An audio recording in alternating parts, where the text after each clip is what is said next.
नमस्कार दोस्तों, आज हम जीएसटी से जुड़े कुछ महत्वपूर्ण एमसीक्यू प्रश्न के बारे में डिस्कस करेंगे जो बार बार पूछे जाते हैं।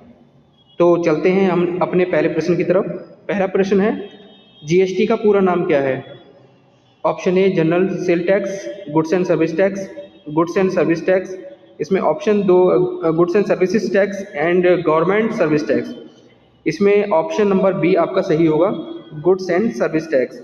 देखिए इस वाले जो सी ऑप्शन है उसमें सर्विसेज लिखा हुआ है, सर्विस नहीं लिखा हुआ है, तो ऑप्शन नंबर बी में सर्विस लिखा है, इसलिए ऑप्शन नंबर बी सही होगा।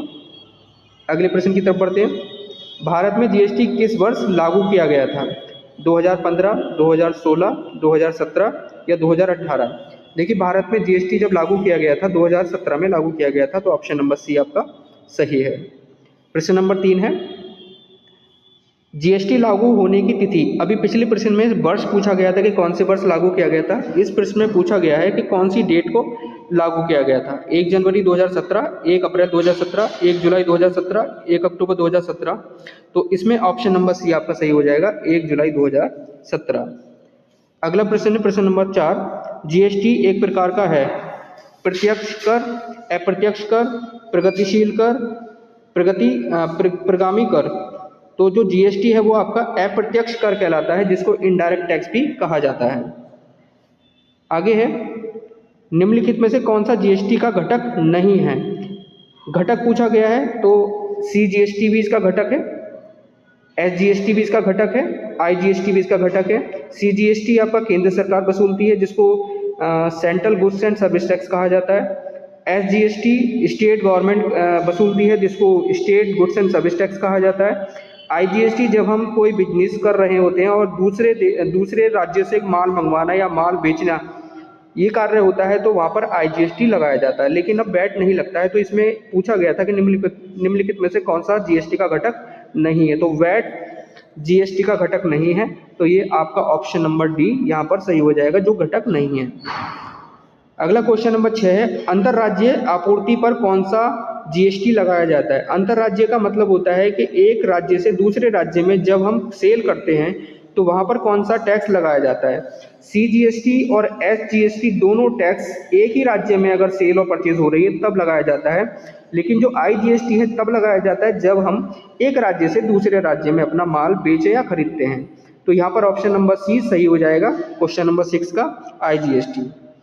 अगला क्वेश्चन है क्वेश्चन नंबर 7, जीएसटी परिषद जीएसटी काउंसिल का अध्यक्ष कौन होता है? तो यहाँ पर पूछा गया बताया गया प्रधानमंत्री, राष्ट्रपति, वित्त मंत्री या आरबीआई का गवर्नर। यहाँ पे ऑप्शन नंबर सी सही है, वित्त मंत्री। इस समय हमारे वित्त मंत्री श्रीमती निर्मला सीतारमण है। अगले क्वेश्चन की तरफ बढ़ते हैं। क्वेश्चन नंबर 8 है, जीएसटी में कर योग्य आपूर्ति का अर्थ बताइए।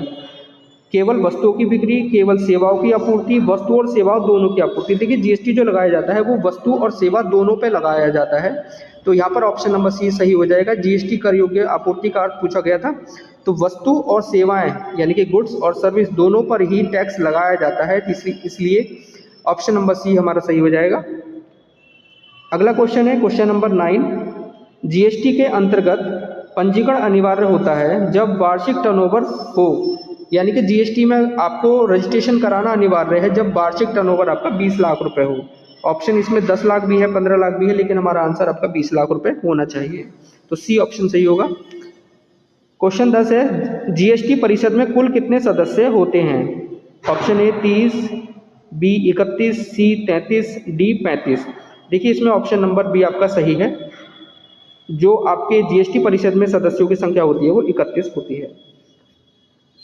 क्वेश्चन नंबर 11 है, एसजीएसटी किसे प्राप्त होता है? एसजीएसटी की फुल फॉर्म होती है state goods and service tax, तो ये राज्य सरकार को ही प्राप्त होता है, स्टेट को ही प्राप्त होता है, इसलिए राज्य सरकार को एसजीएसटी प्राप्त होता है। अगला क्वेश्चन है क्वेश्चन नंबर 12, निर्यात यानी कि एक्सपोर्ट पर जीएसटी की दर क्या होती है? देखिए निर्यात यानी कि एक्सपोर्ट, बाहर के देशों को अगर हम माल बेचते हैं तो उसको एक्सपोर्ट कहा जाता है, और एक्सपोर्ट को और ज़्यादा बढ़ाने के लिए गवर्नमेंट ने जीएसटी शून्य कर दिया है, तो आपका ऑप्शन नंबर डी सही होगा। क्वेश्चन नंबर 13 है, निम्न में से कौन सी वस्तु जीएसटी के बाहर है? मोबाइल पर भी जीएसटी लगता है, कपड़ों पर भी जीएसटी लगता है, सीमेंट पर भी जीएसटी लगता है, लेकिन पेट्रोल पर जीएसटी नहीं लगता है। तो इसमें ऑप्शन नंबर सी सही हो जाएगा, ये जीएसटी से बाहर है। निम्न में से कौन सा जीएसटी के अंतर्गत छूट है, यानी कि किस पर जीएसटी नहीं लगाया जाता? मोबाइल फ़ोन पर भी जीएसटी लगता है, एसी पर भी जीएसटी लगता है, क्योंकि मोबाइल फ़ोन और एसी दोनों ही आपकी वस्तुएं हैं। कार पर भी जीएसटी लगेगा, लेकिन आपका शिक्षाओं पर जीएसटी नहीं लगता है। शिक्षा की जितनी भी सेवाएं होती हैं उन पर जीएसटी नहीं लगाया जाता, तो बी ऑप्शन आपका सही है इसमें। अगला क्वेश्चन नंबर 15, जीएसटी में कौन सा टैक्स केंद्र सरकार लगाती है? देखिए, केंद्र सरकार जो टैक्स लगाती है वो सीजीएसटी और आईजीएसटी दोनों ही लगाती है। तो इसमें ऑप्शन नंबर बी और सी दोनों ही सही है, तो हमारा ऑप्शन नंबर डी सही होगा। इसमें बी और सी दोनों को ही कह रहा है। सीजीएसटी केंद्र सरकार द्वारा लगाया जाता है, जिसकी फुल फॉर्म होती है central goods and service tax. IGST तब लगाया जाता है जब हम एक राज्य से दूसरे राज्य में अपने माल को बेच या खरीद रहे होते हैं। तो आईजीएसटी में थोड़ा सा पार्ट आपका केंद्र सरकार का होता है, यानी कि थोड़ा सा हिस्सा कर का केंद्र सरकार का हो जाता है, और सीजीएसटी में सारा का सारा हिस्सा केंद्र के पास जाता है। तो इसलिए कह सकते हैं कि जीएसटी में जो टैक्स का पार्ट होता है वो केंद्र सरकार के पास सीजीएसटी का भी जाता है, और आईजीएसटी का थोड़ा सा पार्ट केंद्र सरकार के पास जाता है। तो इसमें ऑप्शन नंबर डी सही है। क्वेश्चन नंबर 16 है, जीएसटी परिषद की बैठक में निर्णय किस प्रकार या किस आधार पर लिया जाता है? देखिए, जीएसटी परिषद में जो भी निर्णय लिया जाता है वो सबकी सहमति से लिया जाता है, तो ऑप्शन नंबर सी इसमें सही है, सहमति से। क्वेश्चन नंबर 7 है, जीएसटी में यूटीजीएसटी लागू होता है। देखिए, यूटीजीएसटी का जो फुल फॉर्म होती है वो होती है union territory goods and service tax. तो यूनियन टेरिटरी आप जान सकते हो केंद्र शासित प्रदेश होते हैं, तो ये जीएसटी जो जीएसटी लागू होता है वो केंद्र शासित प्रदेशों में लागू होता है, तो इसमें ऑप्शन नंबर बी सही होगा। क्वेश्चन नंबर 18 है, जीएसटी पंजीकरण के लिए कौन सा दस्तावेज अनिवार्य होता है? देखिए, बिना आधार कार्ड के आप जीएसटी पंजीकरण नहीं करवा सकते। तो जीएसटी पंजीकरण करने के लिए जो सबसे ज़्यादा अनिवार्य दस्तावेज है वो है आधार कार्ड, तो ऑप्शन नंबर ए सही होगा। क्वेश्चन नंबर 19 है, जीएसटी में पेनल्टी लगती है। जीएसटी में पेनल्टी कब लगती है? जब समय पर रिटर्न ना भरा जाए, या कर कम भरने पर, अधिक कर भरने पर, या पंजीकरण लेने पर। देखिए, जीएसटी में पेनल्टी तब लगती है जब आप टैक्स कम देते हैं, तो यहाँ पर हमारा बी ऑप्शन सही होगा, कर कम भरने पर। अगला क्वेश्चन लास्ट है, जीएसटी में कौन सा टैक्स राज्य सरकार को नहीं जाता? देखिए, इस क्वेश्चन में ऑप्शन है एसजीएसटी, यूजीएसटी, यूटीजीएसटी, राज्य से संबंधित कर। अगर इसका आंसर आपको पता है तो कमेंट बॉक्स में आंसर लिखें। अगर ये वीडियो अच्छी लगी हो तो एक लाइक करें, शेयर करें, कमेंट करें और हमारे चैनल को सब्सक्राइब करें, ताकि आगे भी ऐसी ही वीडियो आपके सामने आती रहें।